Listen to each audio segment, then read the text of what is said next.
दोस्तों, वीडियो देखने से पहले चैनल को सब्सक्राइब कर लें। धन्यवाद। दोस्तों, आज बड़े घर की छोटी बहू में जो हुआ, वह सिर्फ एक थप्पड़ नहीं बल्कि पूरे सिस्टम के मुंह पर सच्चाई का करारा तमाचा था। अहाना ने किसी पर हाथ नहीं उठाया, बल्कि उस झूठ, घमंड और भ्रष्ट सोच को चूर-चूर कर दिया, जिसे रूम्पा और गोपाल अपनी सबसे बड़ी ताकत समझते थे। स्टेट सोशल वेलफेयर डिपार्टमेंट की चौथी मंजिल पर हुए इस घटनाक्रम ने साबित कर दिया कि जब एक बहू डरना छोड़ देती है, तो बड़े बड़े मगरमच्छ भी कांपने लगते हैं। अहाना ने न सिर्फ 50 लाख का पेमेंट रोका, बल्कि फिजिकल वेरिफिकेशन की ऐसी शर्त रख दी कि रूम्पा की रातों की नींद उड़ गई, क्योंकि कागजों में दिखाया गया अनाथालय असल में सिर्फ बंजर जमीन था। घबराहट में रूम्पा और गोपाल ने झुग्गियों से गरीब बच्चों को 100 और 500 रुपए का लालच देकर लाया, फटे टेंट लगवाए, गंदा पानी और जला हुआ चूल्हा दिखाकर एक झूठा सेट तैयार किया, ताकि अहाना को भावुक कर साइन करवाया जा सके। रास्ते भर गोपाल बच्चों की भूख की झूठी कहानियां सुनाता रहा, लेकिन अहाना खामोश रही, क्योंकि उसका दिमाग फाइलों की उन गड़बड़ियों को जोड़ रहा था जिनका कोई जवाब नहीं था। मौके पर पहुंचते ही अहाना ने बच्चों के चेहरों पर दर्द नहीं, बल्कि डर देखा, और एक मासूम बच्चे के 2 शब्द, अंकल ने कहा था सिर्फ रोना है, बाद में पैसे मिलेंगे, ने पूरे 50 लाख के स्कैम को बेनकाब कर दिया। जब राशन का बोरा फटा और चावल की जगह घास और कागज निकले, तब अहाना का सब्र टूट गया। उसने वहीं से वीडियो बनाया, पुलिस और विजिलेंस को बुलाया और ऑफिस पहुंचकर रूम्पा के सामने ऐसे सबूत रख दिए कि भागने का कोई रास्ता नहीं बचा। रूम्पा का घमंड चकनाचूर हो गया और पूरे ऑफिस ने देख लिया कि छोटी बहू क्या होती है। लेकिन लड़ाई यहीं खत्म नहीं हुई। घर पहुंचते ही अहाना को पोल्टू और पेशिमोनिया के तानों का सामना करना पड़ा। खानदान की बदनामी और अर्जुन की नौकरी का डर दिखाया गया। फिर भी अहाना चुप रही। तभी अमर दादा, चारुलता भाभी, नीता भाभी और मिली एक दीवार बनकर उसके पीछे खड़े हो गए, और दुर्गा देवी ने उसके सिर पर हाथ रखकर साफ कहा कि अधर्म के आगे सिर नहीं झुकता। दोस्तों, आने वाले एपिसोड्स में कहानी और भी खतरनाक मोड़ लेगी। रूम्पा अब सीधे हमला नहीं करेगी, बल्कि पोल्टू के लालच को हथियार बनाएगी। पारुमिता की जिंदगी खतरे में होगी, और अहाना को अपने फर्ज और परिवार के बीच सबसे मुश्किल फैसला लेना पड़ेगा। सवाल यही है कि क्या अहाना टूटेगी या एक बार फिर रणचंडी बनकर सबको बचाएगी? अपनी राय कमेंट में जरूर लिखिए, क्योंकि यह ड्रामा अब अपने सबसे खतरनाक पड़ाव पर पहुंच चुका है।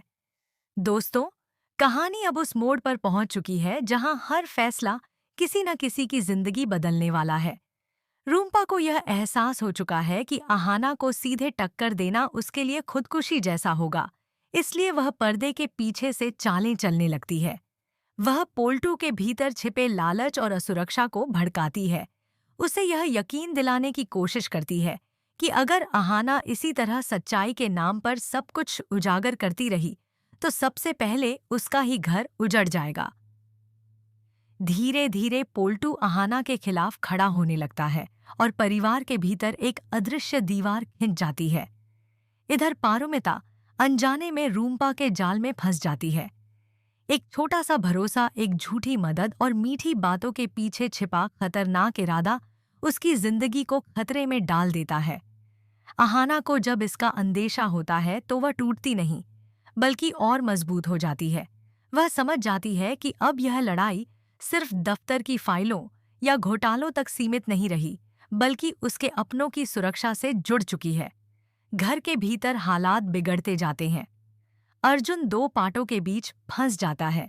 एक तरफ पत्नी का फर्ज और सच की लड़ाई, दूसरी तरफ नौकरी और परिवार की जिम्मेदारियां। हर रात सवाल बनकर उसके सामने खड़ी रहती है, और हर सुबह किसी नए डर के साथ शुरू होती है। वहीं अहाना चुपचाप सब देख रही होती है, क्योंकि उसे पता है कि सही वक्त पर उठाया गया एक कदम कई जिंदगियां बचा सकता है। कहानी का अगला अध्याय उस दिन से शुरू होगा जब रूम्पा की एक चाल जरूरत से ज्यादा आगे बढ़ जाएगी और उसके ही हाथों से कोई बड़ी गलती हो जाएगी। वही गलती अहाना के लिए सबसे बड़ा हथियार बन जाएगी।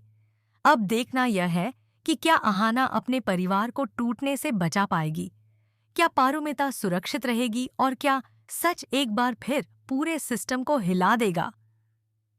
आगे जो होने वाला है वह सिर्फ ड्रामा नहीं बल्कि सच्चाई, रिश्तों और बलिदान की सबसे बड़ी परीक्षा होने वाली है। दोस्तों, अब कहानी उस खतरनाक मोड़ पर पहुंच चुकी है जहां हर कदम पर धोखा और हर चेहरे के पीछे कोई न कोई साजिश छिपी हुई है। रूम्पा को लगने लगता है कि उसके बनाए सारे रास्ते बंद हो चुके हैं, लेकिन ऐसे लोग हार मानने वालों में से नहीं होते। वह अब अपने पुराने संपर्कों को सक्रिय करती है, सिस्टम के भीतर बैठे उन लोगों को इशारों में याद दिलाती है जो कभी उसके एहसानों तले दबे थे। एक फाइल अचानक गायब हो जाती है, एक शिकायत उलटी अहाना पर ही डाल दी जाती है और माहौल ऐसा बना दिया जाता है जैसे सच्चाई की लड़ाई लड़ने वाली ही सबसे बड़ी गुनहगार हो। अहाना के लिए यह सबसे कठिन समय होता है। ऑफिस में उसे अकेला करने की कोशिश की जाती है, नजरें बदल जाती हैं और वही लोग जो कल तक तारीफ कर रहे थे आज सवाल उठाने लगते हैं। लेकिन अहाना जानती है कि यह सब रूम्पा का खेल है। वह सबूतों को जोड़ने लगती है, पुराने वीडियो, कॉल डिटेल्स और उन बच्चों की गवाही को फिर से मजबूत करती है जिनकी मासूमियत को मोहरा बनाया गया था। इसी बीच पोल्टू का लालच उसे अंधा कर देता है। रूम्पा उसे एक ऐसा सपना दिखाती है जिसमें पैसा, रुतबा और ताकत है, लेकिन उसकी कीमत अहाना की चुप्पी होती है। पोल्टू पहली बार खुलकर अहाना के सामने खड़ा